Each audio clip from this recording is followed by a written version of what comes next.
Well, boys and girls, we're back here at Cook's place working on another fine kitchen. This is that nice, pretty dark color, almost a really nice espresso. Got a little bit of red hint to it. Can't really see it. It might be a little dark. It's nice.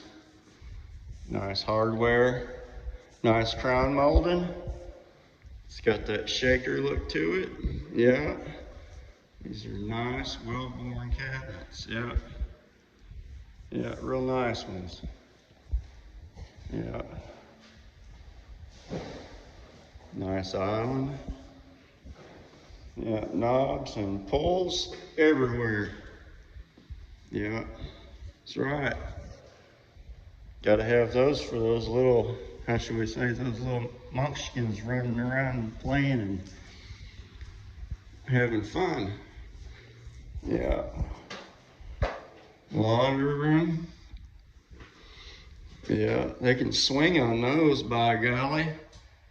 Yeah, they can swing on them. Yeah. Yeah, great place to hide.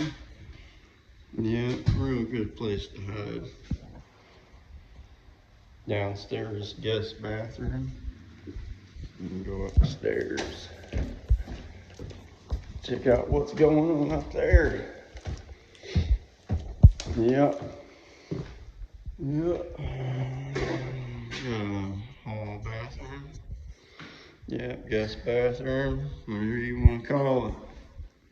Walk in here and look at the master. Master's got a nice window to look out or look over at your neighbors and wave and say howdy. There you go. That's right. All right, well, y'all go down there and check Terry Green out. She'll hook you up with nice cabinets, nice kitchen, nice layout, and a nice design. All right, y'all like, share, and subscribe, and we'll see you on the next one.